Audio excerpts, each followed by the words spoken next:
everybody, and welcome to this new episode of the Soulful Conversation Collective. Today, I am joined by three panelists. One of them is going to come back. I think she just dropped off for a second, internet. And if you're here live today, at the end of the conversation, you get to stay and ask questions directly to the panelists. And if you are listening to this on replay on YouTube, thank you so much for giving your time to get more acquainted with intuition and how it works with your businesses. My name is Dominique. I am an energy conductor, spiritual translator, and I work with human design, sacred geometry to bring all the goodness into this 3D life of ours right here on Earth. And I'm going to let everybody introduce themselves, and we're going to start with Beth. Who are you and what do you do? Thanks, Dominique. I am Beth Iaciofano. I am a neuro-transformational mindset life coach and intuitive medium. And I work with women primarily, and I help them unpack any limiting beliefs, patterns, programs they have. And I do that through the work of energy and understanding how important energy is, the energy of our thoughts, emotions, and words, and how that creates our reality. Yeah, so that's me in a nutshell. Yeah, that's very good. And the words that do come out of our mouth are very, very important. Mm-hmm. All right, Jessica, your turn. Who are you and what do you do? Hi. Like a song. Right, yeah. Well, I'm Jessica Grout. Thank you so much for having me. I am a licensed marriage and family therapist and also an interracial couples coach. And so my practice is called multiracial mental health. And so I primarily work with multiracial individuals, interracial couples, families, and I've recently expanded some of my personal and clinical expertise into working specifically with interracial couples in a more coaching capacity. And I've recently developed a program to help them that I can definitely touch on maybe later. But yeah, that's me. That's awesome. Thank you very much. Shauna, I know that you're having a little bit of internet problems. No worries. Just introduce yourself, say hello, who you are and what you do, and then we'll get right into the panel. Okay, I am so sorry. I just heard a loud bang and everything went off. So I apologize. I am Shauna Solomon and I am the founder of Shauna Solomon Associates. I have been in business since 2005. I also have a boutique as well. I help small businesses go from stuck to six figures by way of their brand image and showing them how to create a positive and trusted brand image through social media. Beautiful. Well, as you see, if you're listening today, everybody here does different things. But at the end of the day, we all use our intuition or our inner knowing, however you want to use the word, to drive our businesses forward or to go and get new clients or to even, I know for me, I craft every single thing that I do from my intuition, from my inner knowing. And we're going to go around and ask you guys. So in your business, in the initial stages of starting your business, how did you ensure your business practices were aligned with your spiritual values during the initial phase? And we're going to start with Beth again. My business is relatively new. I've only been in business for 1.5 years. And I was a teacher, a middle school teacher for 17 years. And you're speaking my language when you talk about leading from inner knowing, because I knew that I just was not meant to teach anymore. And I think once I took that leap, everything started to fall into place of where I was meant to go. And I started listening to myself and asking, does this feel right? And I really come from a place of tapping into my emotions and how it feels in my body. So if a thought comes in, like, I wonder if I want to try this avenue, I'll sit with it and I'll figure out if it feels right. If it feels right, I'll go with it. If it doesn't, then I won't. So I think having a new business, it's really critical for me to follow my gut and to follow what I know to be. Is this working okay, Dominique? Can you hear me? Yeah, we can hear you. I'm sorry. There was a Okay, feedback I just there. want to make sure. Okay. Yeah, no, it's all good. So I think in the early stages, following my intuition was key, because I needed to, because it's scary. It's scary starting something new. And I knew that if it felt right, it was right. And when I got scared, like, oh, it's not working, I'm not pulling in the money, why isn't it working? I would sit with myself and say, no, this feels too right to be wrong. It feels too good to help people. It feels too good to coach people. It feels too good to be a medium for people. So I think that's one thing I can impart, is to really fall back on how something feels in your body. If it feels right, it's aligned with your inner being. If it doesn't feel right, then it's not. And also lean into that. Figure out, am I just scared? Or is this something that's not right? And that takes practice, figuring out, am I scared because it's not right for me? Or am I scared because it's something new I need to learn? And that's been a process as well, figuring out, well, I don't like doing this. I don't know how to do this. Am I afraid of it? Or is it something that I just am not meant to do at this point? So I think that is the biggest thing for me right now, being a fledgling business of only a year and a half. It takes a while to get settled and get grounded. But if I just trust myself, I can't go wrong. Yeah, and I think it's important today, if you're listening, if you're starting your business or you're growing your business, it doesn't really matter. Like Beth was saying, she was a teacher for 17 years. So already using her intuition, and you're going to hear from Jessica and from Shauna as well. We don't use our intuition only in our business. We use it as a woman, we use it as a mother, we use it as a sister, we use it as a friend, as everything, right? And so your intuition just takes such a huge part in your life. And Jessica, we're going to go to you now. How did you ensure that your business practices were aligned with your spiritual values during the initial phase? Yeah, so I've been a therapist for almost 14 years. I'm aging myself a little bit, but the newest iteration of my business in private practice is about, I'd say, like 4 or 5 years, or yeah, 4.5 years old. And so oh, I hear some feedback too. Are you It's all guys good. okay with the audio? Yeah, Okay. it's all good. Sorry. Okay. No worries. So yeah, so I think I really liked some of the stuff that Beth was saying. I think I really resonate with some of that, just that piece of like sitting with decisions and trying to figure out, you know, which way are they guiding me? Which way is my intuition guiding me? And I think in therapy, it feels a little bit more like human connected for me. Like I kind of sit in also how I feel, but in my relationships and kind of how things are feeling and what's pulling me towards certain things. And so prior to opening my private practice, I worked in community mental health, and then I also worked for an insurance company, and those just didn't feel right. Like I really like what Beth was saying. It just didn't align with me. It didn't really align with my values.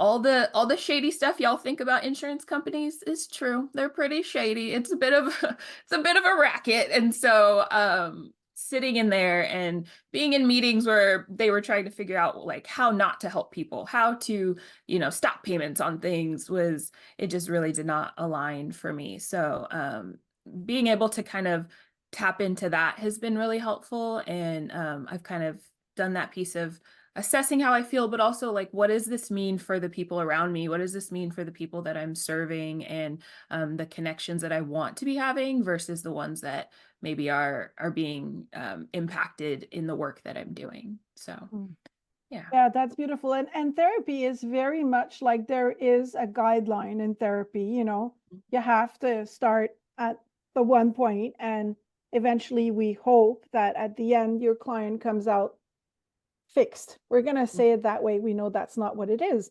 right? But you're still using your intuition. And so I'm kind of like linking this to Shauna. You also do a very 3D job, but still use your intuition. So I would love for you to also answer these questions. How did you ensure that your business practices were aligned with your spiritual values when you first started? You're muted, dude. All right, there we go. So honestly, initially my mission, they didn't align. And I found that because it didn't align, that I had a lot of trouble with when it came to like business contracts and who I worked with and things like that. When I realized what was needed, that was my time to kind of hone in on my mission and my values and what made sense for me in my business. Now it's completely different. Like I literally operate strictly off of mission, values, and purpose. And I see like it's a complete 180 when you can actually operate in that, because it makes things so much easier when you align with companies that you're going to work with. It's not hard. It's not as hard. So definitely taking the time to map out what my mission was and my values. And even when I think about the spiritual side of things, I used to be a little scared about that, bringing that into business. And now I'm like, you either with it or you're not. So, and like I said, it's made it a lot easier. It's made it easier for me to open up, for clients to open up to me. Yeah, I would say just aligning those mission, those values, and making sure that they align. And you'll know if it don't align. To me, I feel like if it doesn't align, it won't work. There's something, to me, seems like it always goes wrong when those missions and values don't align. So you'll know it. Write that out. I have all my clients write stuff out. Let's see what that looks like. Does this make sense? If it doesn't make sense, we taking it off the table. And it has to make sense, not just for the client, but it has to make sense for you as well, because you just won't work right if you're not operating in what you believe in. Oh yeah. If you are working with things that you don't believe in, definitely it will not work. So if today, again, you are starting your business, growing your business, make sure that you know what you're working towards and why you're working towards that, because that why is what is going to keep you on that swinging bridge, when the wind starts blowing really, really hard. That why and the intuition is really what brings you there. But as we start our businesses or as we grow our businesses, we often have to overcome obstacles, right? Challenges that life likes to throw our way. And even, I know, Beth, you're saying my business is very young, but you're in the same place as everybody else. A year and a half is still a year and a half. And I would like you to talk about, all of you, about the techniques or practices that have been the most effective in maintaining your confidence and resilience. And we're going to start with Beth again. I think it goes back to what I said before. I have a strong grounding in spirituality and energy, and I trust myself. I'm a medium, so I'm energy's all around. We are all made of energy. We just have to tap into it. And I think for me, when the fear sets in and the overwhelm, because it's very overwhelming. I mean, I went from a job where I didn't have to worry about anything except doing my job. I didn't have to worry about how I was going to get paid, nothing. And now everything is up to me, the marketing, all these things that I don't know. I taught science, you know what I mean? I was a science teacher. I don't know marketing. So I think the overwhelm and the fear can set in very easily. And I think for me, it's important that I recognize the fear. I recognize what it is. I acknowledge it. And then I move through it. And I'm always in the mode of, what do I want to create? What do I want to create? And how do I want to feel? So I tap into it as if I already have it. I see that dollar amount in my banking account. I see that dollar amount. I see myself working with clients. I'm doing workshops. I see myself expanding. And that gives me the feeling that I need to be able to bring that in, because what we put out, we bring in. So if anyone's starting a business and they're looking at it like, oh, I just want to make money, and they're not tapped into how are they going to be of service, because we're all here to be of service in some way. So what's the purpose of your business? What do you want it for?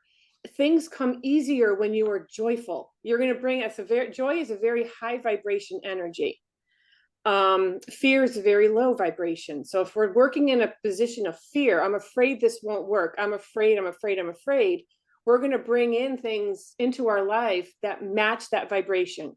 So for me, when I get scared or doubtful or overwhelmed, I allow myself to feel it, then I move through it and I think about what I want to create and I tap into the emotion, because it is very overwhelming. It can be very overwhelming. It's a human emotion to be overwhelmed, to feel fear, to feel anxiety, to feel guilty, to feel shameful.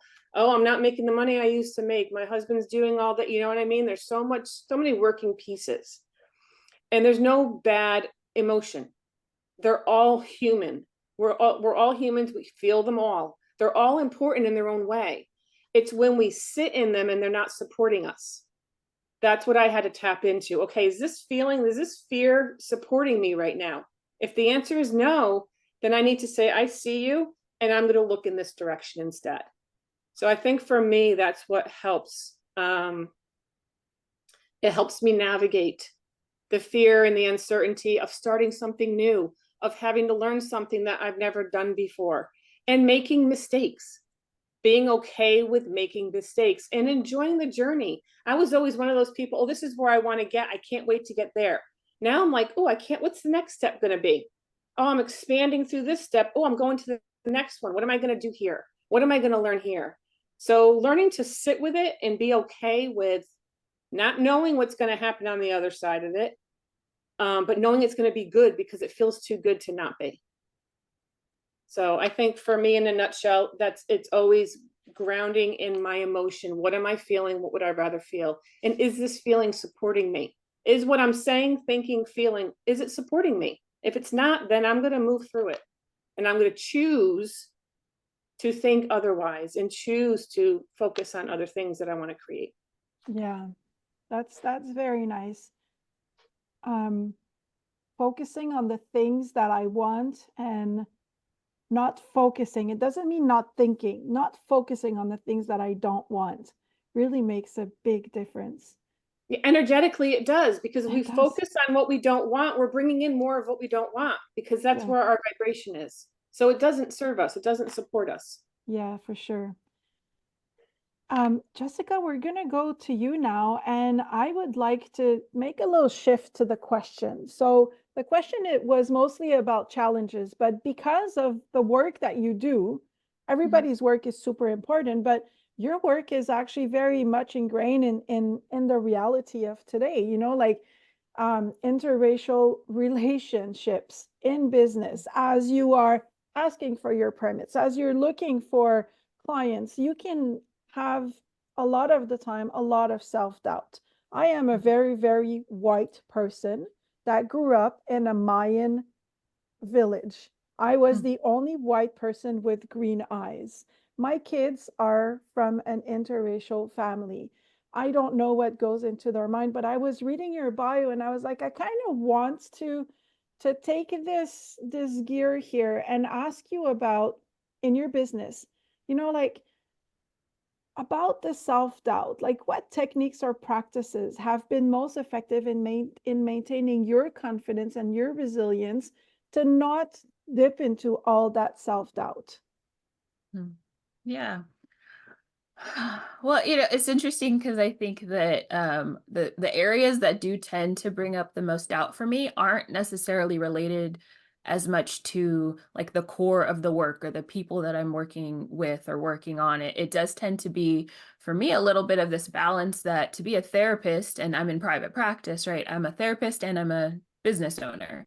And so those can feel kind of contradictory sometimes. It can feel like, you know, in order to show up for people, in order to be accessible, in order to, you know, kind of hold hard things with my clients, sometimes it can feel like when I have to put the business hat on, those can feel like they're conflicting a little bit. And so, so I think those have been the areas that I've struggled with the most, where it's, so for example, like, charging no-show fees, right? So as a business owner, like those hours are money and are what keep everything going. But as a therapist and as a human and as a person, you know, it's definitely difficult sometimes. I'm like, I get it. Like stuff happens, stuff comes up, everyone's human, you know? And so I think that kind of what I've had to do around that particularly, and then maybe I'll circle back to the other piece of your question, No but worries. is I just had to get really good and really clear on my boundaries and my policies. And I think looking at those from this lens of, do they align with my values? And then just being really open and honest about those pieces. So I'm definitely not a like, I'm the expert, do what I say kind of therapist, right? Like I'm very personable and collaborative. And I think that having that relationship with my clients has made it a little bit easier to give myself grace. Like I give them grace. I try to give myself grace in some of these places that like I'm human too, and I actually think that tends to benefit our therapeutic relationship more because yeah, to talk to a human's a lot better than like this clinical provider, so and then, yeah, I think the piece kind of more related to the world today and working with people really heavily on like racism and racial trauma and things like that.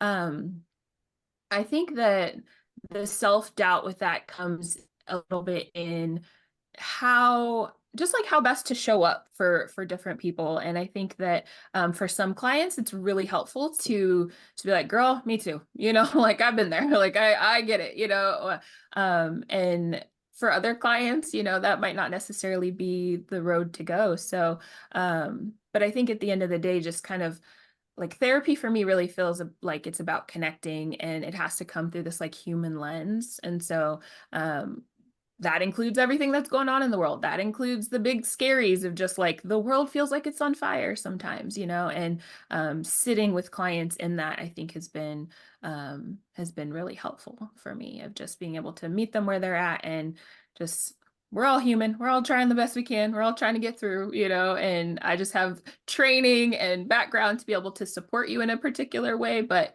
we're all human. So, yeah. We are all human. That's just beautiful. Like it's as simple as that, when you're starting your business, if you go into fears and self-doubt and everything, just remember we're all human. It's all okay. And we're going to get through it. Shawna, so we're going to go to you now. What techniques or practices have been most effective in maintaining your confidence and resilience? Prayer and planning.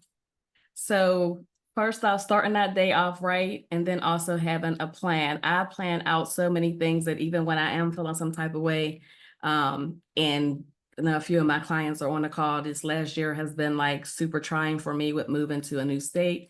And I was doubting a lot of things. I shifted a lot of my clientele online. But I also was moving into an arena where I was dealing with clients who were more in the mid six figures, and I was doubting myself because it's like, are you really ready for this? I know you've done this with these clients. You're trying that, you're doing this, and showing up for them when you're not prepared to show up for yourself was super challenging for me. But I went back to that main thing that I always do, which is waking up with that prayer, going to I have this notebook that I'm taking notes in right now. I write in that, and I plan out my days. So it's like, even on those days that I'm not feeling the best, I can still look at that and show up for myself in different ways. Having an amazing team helps keep me going. Having an amazing support system, my husband, my squad, like you have to surround yourself with greatness, especially when you're transitioning into certain spaces, so that because you're going to doubt yourself. You are human, but having those people around you to let you know that it's okay to be like this, as long as you don't stay there. And I think that's what has kept me going. So this has been a super, I don't even want to cry. This has been a super, super hard time for me because I'm away from my friends, I'm away from my family, and my husband's gone all the time, and I'm trying to get up every day and do what I need to do for these people who are dependent on these clients, who are dependent on me to help them make. And literally every client is like, I want to make six figures, or I want to do this, and having to show up for that when you don't even want to get up and make a dollar. Right. So it's like, how getting through that has literally been praying about everything and sticking to my plan. And it has worked tremendously for me. For my clients, I make sure that they are into their time management. and that they have a ultimate goal, and it's okay to steer away from that. So, you know, like I think that's, especially in the world that we're in right now, there's so many negative tones. There's so many people who are struggling in different ways. I think that it's okay to say it's okay to pivot, because I think there was a time when it was like, oh no, you have this goal, you have to stick to it. It's okay to pivot. Like it's literally what life is right now. Like we're all pivoting in a way, but it's not about just stopping, or just you have to keep going at the end of the day. So that prayer, that planning, that support, that's what has gotten me through on some of my worst days, being down here in the state of Texas. Texas. I love Texas. I love San Antonio. If you're listening today and you like what anybody is saying on the panel, you have the handles in the corner of everybody. And please do feel free to reach out, because like Shauna says, being surrounded by the right people is crucial. And when you were talking, the quote from Henry Ford came to my mind: if you plan to fail, you fail to, no, if you fail to plan, you plan to fail, is like, oh my God, that did help me in the first years of my businesses.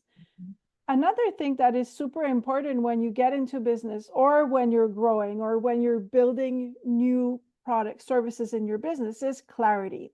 And I would like to ask you guys, how did you manage to maintain clarity and ensure your business's purpose remain aligned with your personal spiritual goals?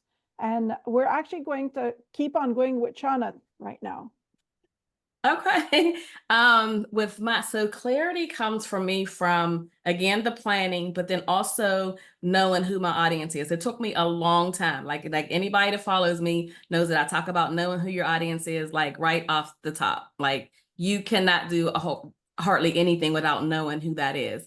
And I think a lot of people in business who don't know that, is they end up lacking clarity, because they don't know how to they don't know how to market to them. They don't know how to attract them. They don't know what social media to do. They don't know any of that in order to attract them enough for them to get sales, or for them to get clientele. So I think that is the main part of having clarity.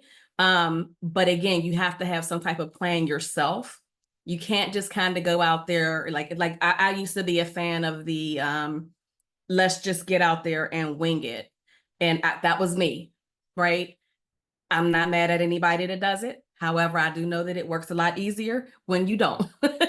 And having certain things already in place. Like if I could go back to when I first started my store in 2005, like I made a lot of mistakes.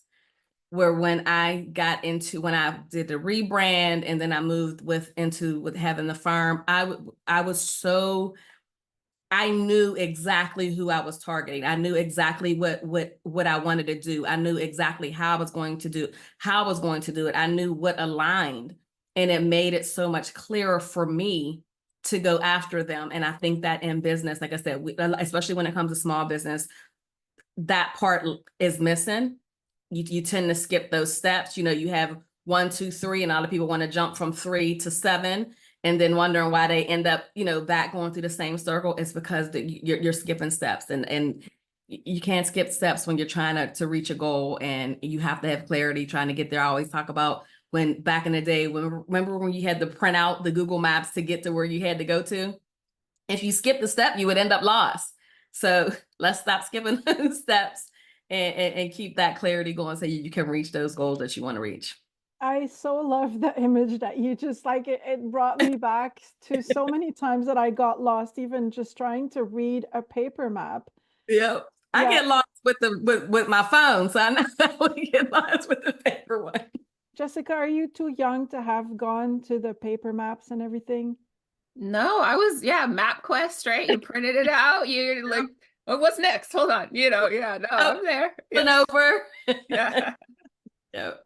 I love this. All right, so we're going to go to Jessica. Thank you, Shauna, for your answer. Jessica, how did you manage to maintain clarity and ensure your business purpose remain aligned with your personal spiritual goals? And I think that we need to, before we do that, we need to to bring the people back to, you started therapy as soon as you got out of college, right? Yeah, so I went straight from undergrad to grad school, and then as soon as I got my master's, you actually start doing therapy as a part of your master's program. So I was seeing clients in my master's program. So I've been seeing clients ever since. And did you, when you started, so yeah, when you started doing therapy, did you have spiritual goals, or was it like, I just want to be a therapist? I think that when I think about, so I've definitely personally been on an interesting spiritual journey, I think, just from how I was raised to where I'm at now is very different, I think. And so I don't know if I would say that it was a lens for me as I started in this business, but I think that I like that humanity piece really feels spiritual to me. I don't know if that's an inaccurate way to kind of frame it, but It's very accurate. yeah, but I think like that's the piece that was always present for me. That was always like I want to help people. I want to show up for people. Like what does that look like? And so yeah, I think that was core to going into therapy from the beginning for sure. Yeah. And how did you maintain your clarity? I guess basically what I'm looking for is, if anyone is in a business that would be more with a lot of guidelines, like Beth and I, we don't really have guidelines in what we do because all is spiritual. So, but you and Shauna have more guidelines, you know, that you have to. So if anyone is going into a business that has guidelines, how would they maintain their clarity to make sure that they're aligned with their spiritual goals? Okay. Yeah. No, that's such a good question because I think that's something that comes up a ton. So I also supervise like therapists in training at actually my alma mater. So that comes up so much, I think, where it's just like, okay, so here's the ethical regulation or here's the law. And it doesn't feel right to do it this way, or it feel like something feels out of alignment here. How do I navigate that? And so there are some things, especially around like safety, that, they're pretty cut and dry and you can't necessarily work around them as much. But what really comes to mind is just, so in grad school for therapy, you're taught what's called the blank slate idea. So it's like, you should just be like this blank slate that your clients can bounce themselves off of, right? And you're really like, you have no personality, you have no opinion, right? Like, I think we've moved away from that since I've graduated a little bit, like maybe not fully away, but for me, I think like, I don't know how you can do therapy, right? Like, I don't know how you can connect with people and go into like the heaviest, deepest parts of their lives. We're just like, yes, okay, like, no, you have to bring yourself in. And I think there's a lot of therapists, myself included, that see therapy like you can't really be apolitical or right, like you can't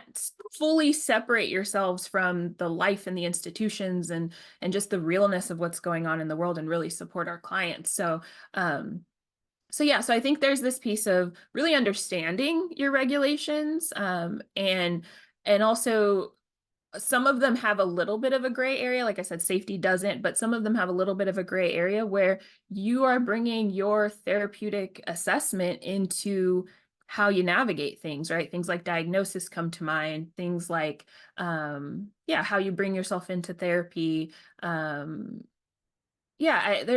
a few things that I think you have to understand the regulation, but then understand yourself and understand what it is that you are bringing to the people that you are working with. Because I love what Shauna was saying too. It's just like knowing your audience and like kind of figuring out yourself in comparison to that, because there's a million therapists, right? And so not enough, but there's some people who are gonna present and come from certain modalities and things like that from one way, and then there's other people who are going to be very different. Like there's therapists, myself included, maybe who might curse a little bit or joke a little bit or in therapy, and then there's some that would never do that, and so so I think it's about the balance of really understanding where the limits are, knowing the ones that you cannot really cross, and then figuring out the gray area in your own values and what you bring to the table, and what that looks like for you and your clients. So. Yeah, that's amazing. So knowing the rules and regulation, but knowing yourself to have a balance, which is very Can good. I piggyback off of that? Of course. So one of the, when you were asking a question on how, because I literally thought about like, how would you put, like, when you're talking about bringing spirit, like having spirituality in your business, I think a lot of that is positioning, how you put out your message so that you're setting that expectation before they even like schedule. I think that is huge. And a lot of times one of those things that a lot of small businesses kind of skip over is they're putting out the information, but they're not positioning themselves to get that right client, which kind of goes back to your target audience, but making sure that you're using the right wording so that they're understanding that even before they come. So like a lot of people usually don't come to work with me if they're just getting started. They've actually been in business for a while because they've watched my videos or they've been in my classes, so they know that that I don't really deal with startups, right? We have a program for startups, but in order for you to work with me, they know that you have to have some type of revenue going already because of what we're going to have you do. So I think that's huge when it comes to when setting that standard and having those clients, because you might have a client that doesn't believe, right? And then it's like, what if you get on that call with them? That means that somewhere there was a disconnect because they might not be okay with you saying, you know what, I got to get off, I got to say this prayer or, or whatever, like they might not be okay with that. So that's why it's real good to have, it's like, you have to have that as a part of your messaging in order for you to capture the right audience. Yeah, for sure. And I'm going to talk to the healers here and we're going to link to Beth. So healers, a lot of the time will come on my membership and say, well, I can't go and say online that I am an energy healer. Well, the premise is that when people listen to you on social media or read your messaging or read your stuff, when they get onto your schedule link, like Shauna said, they already know who you are. They already know what they're purchasing. And whether you do something very tangible like Shauna, or Jessica, like therapy is pretty much tangible. You know why you're going, or you want to go and get energy healing or coaching from people like us that are more completely intuitive, you know, you should know before you get there. And having the clarity on who you are, what you give, and what are the outcomes of your clients is very, very important. So if you're starting today, I know I always go back to this, but those are like mistakes that I know I made. I went out there and I didn't want to say I was an energy healer. Well, it is what I studied. I studied to be an energy healer, and therefore, this is what I do. I bring a lot of what I do in my work. Beth, you were a teacher. So at the end of the day, if I'm listening to your stuff, I know that I'm not only going to get the coaching and the healing, I'm actually going to learn because you were a teacher. And this is the kind of coaching that I want. And we're going to go to you now, Beth. How did you manage to maintain the clarity how are you managing, because your business is still fairly young, and ensure that your business purpose remains aligned with your personal and your spiritual goals? And I think everything, like what Shauna said, Jessica said, I ditto to what they said, because I had to find out really quickly who my seeker was, because I know that I am not meant to work with every single person on this planet, and it's okay. I think sometimes when we want to help people, we want to help all the people, and we can't. And for me, coming from a background in science and being very left-brained for most of my life, I come to my clients with the science of energy first, so that they understand what energy actually is. I don't talk about spirituality with them. With my mediumship clients, yes, because they're coming for that purpose.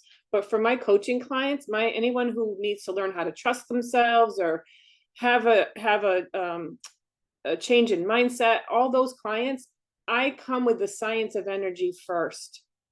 And that's important because I want to honor who they are and what they believe. And they don't need to believe the same things I do in order for me to help them.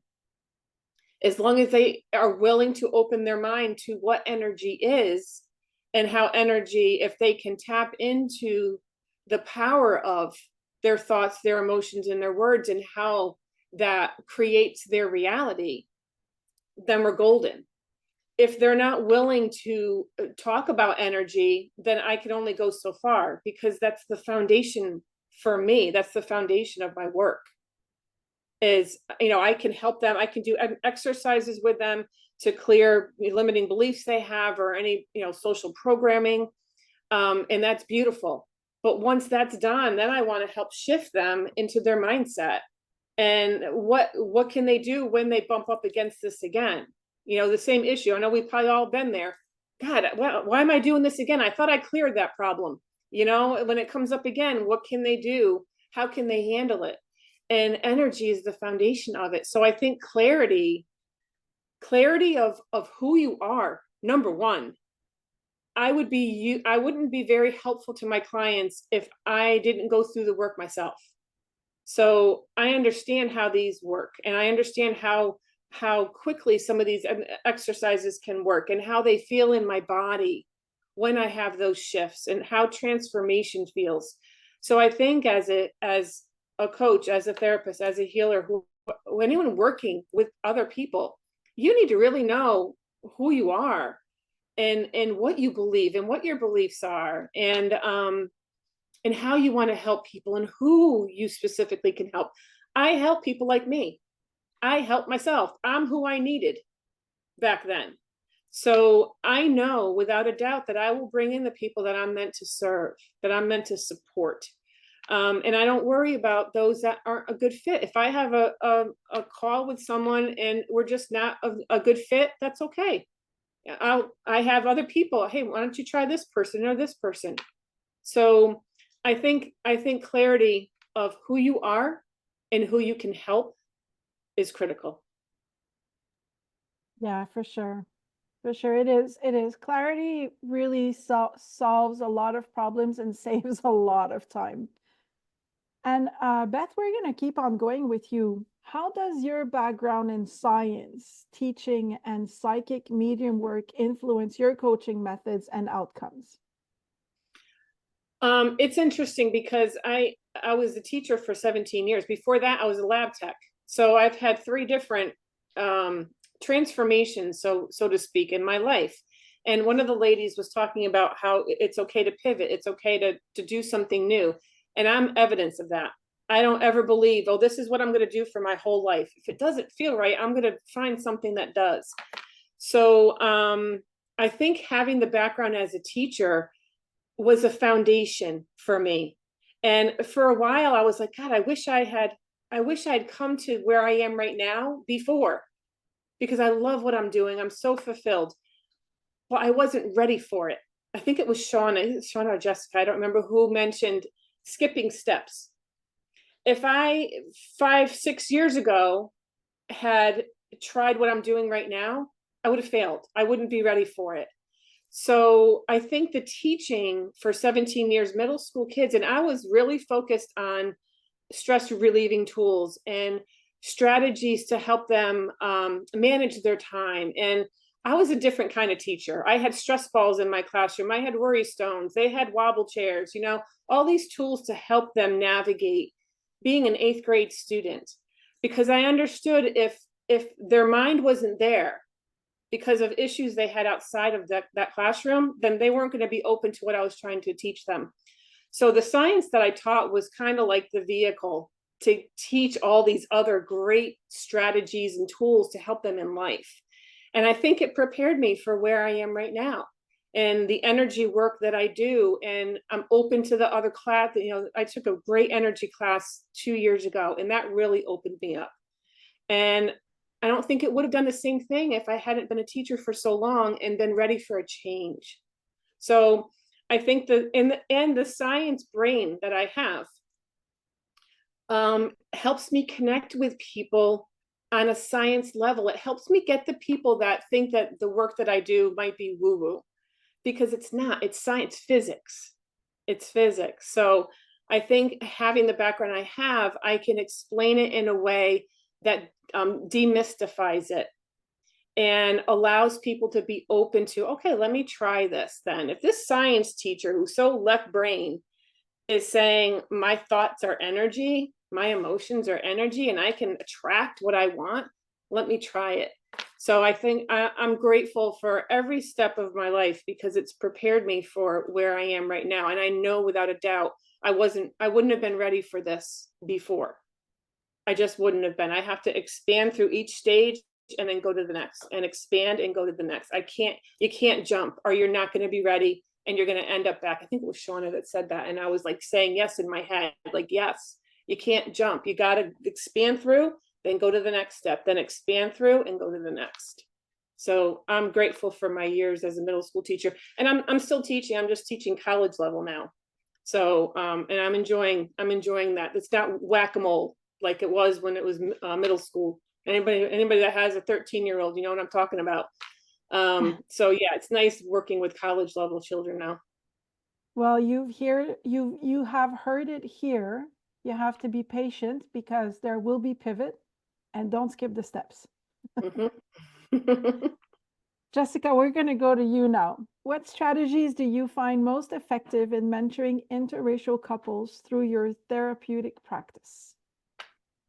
Yeah, before I dive into that, I want to say, Beth, I would have loved your class. It sounds like, you had like some science, some like, as I hear you talk, Beth, it's really interesting that like we do such different things, but like we don't, like there's so much of what you do that I'm like, I do that, I do, but like in a just different package of different methods and all of that different experience. So that's really cool to listen to. So thank you. Yeah. So I think for me, the only job I've really had is therapy. Like I've done little, like teenage jobs when I was younger, but I think therapy is something, there's research that shows that the number one factor in successful therapy is that you have a rapport and you feel connected with your therapist. And so because of that, that's why a lot of people will seek out therapists that are kind of like themselves a little bit, again, like what Beth was saying, I'm doing I'm working with people like me. And so, so I think that my background, just my personal background of being someone who's multiracial. So like my parents are an interracial couple. I'm currently in an interracial relationship with my husband and we're raising some little multiracial babies, and so so I think that has really given me the author of Post-Traumatic Slave Syndrome talks about how important it is to kind of walk in the door to 400 level with people. And so just this idea that me having the experiences I've had, plus the training that I've had, my clients walk in with just a certain level of comfort that they might not have with other therapists. There's a certain level that like they just know I'm going to understand. There's certain just like language that I had a client once who was like, do you know what that means? I was like, yeah, girl. And she's like, oh, I'm so glad I got a Black therapist, because there's a piece that you want to feel heard and understood in therapy. And then, to have a therapist that you just feel like gets that is really important. And then I think on like the coaching side, because that's a little bit newer for me with the specifically with the interracial couples piece, that grew from a place of seeing interracial couples in therapy and seeing the same things over and over, seeing the same issues, seeing, obviously everyone's different. There's nuance to that, but there was just so many things like boundaries with in-laws and, how to navigate, the political climate right now is a really big one. And so because I have that personal experience, because I've worked through that in a therapeutic way, I can kind of bring it into that more coaching space, just in a way that honestly, I don't know a lot of other people who can. So it's been really helpful. Yeah, it seems like there's a lot of flexibility in your practice. Mm-hmm. Shauna, we're going to go to you now. Can you share how you assist small businesses in transforming their brand image and achieving financial growth? Mainly by figuring out what their problem is and what their goals are, and then using my strategies, my creative strategies, to get them there with limited, I say with the limited amount of money, but with the resources that are going to put them in front of their right audience. I think that when it comes to small businesses, a lot of times they lack or they kind of forget about that branding and that marketing piece. And they just kind of put their stuff out there. So that's what we do from our end. I'm trying to think of, like, I don't really give my strategies. Let's see how the easiest way that I can say to do it is that we initially start talking about like what their financial goals are, what their regular goals are, and then the strategy comes from there. And it's based off of their time frame as well. And then we, like, say if we have some clients that wanted to be a speaker. So we had to kind of go in and do some rebranding, changing some things up. And then we position them, we do their messaging, and then we have a team that does their social media, and then they get their clients. Well, that's very good. They get their clients. This is all what we want, right? Right. Yep. That's awesome. So again, if anything resonates with you and you like what everybody is saying here today, you have the handles here in the corner. And if you are live after this segment, you will get to ask questions to the panelists themselves. So ladies, thank you so much for being here today with me. And everybody in our businesses, we all have things that are going on. Either we do one-on-one or we have courses or whatever it is. And I would like you to share with the audience, where can we reach you and why would we reach you? We're going to start with Beth. My website is riseuptotransform.com, and it's a one-stop shop. If you want coaching, mediumship, my podcast is on there as well, the hats we wear. So anyone that's looking to is tired of not feeling the way they want to feel, who doesn't trust themselves, doesn't trust others, is a people pleaser, that's who I work with. And if you're ready to really jump in and understand how you create your reality, I am so happy to work with you. Beautiful. How about you, Jessica? Yeah. So if you want to see me for therapy, you have to, again, back to those licensing laws and regulations. You have to be physically located in Washington or Oregon. All my services for therapy are online, and multiracial mental health, or where is it over here? This is the website for therapy. And also too, because of those regulations, I have two separate websites because you can't necessarily mix kind of like coaching and therapy with just all the laws. And so if you are an interracial couple who is, overall doing okay, maybe not needing the level of therapy, but is needing, some support in just navigating the unique challenges that interracial couples have, then reaching out to me might be helpful. I have a freebie on my website on jessicagrout.com. It is a free interracial couples communication toolkit. And so you can go grab that there. And then if you're interested in my group program, it's called Interconnected. And so it's jessicagrout.com/interconnected couples. And the wait list is open right now for that. So beautiful. And we will put all the handles in the show notes below.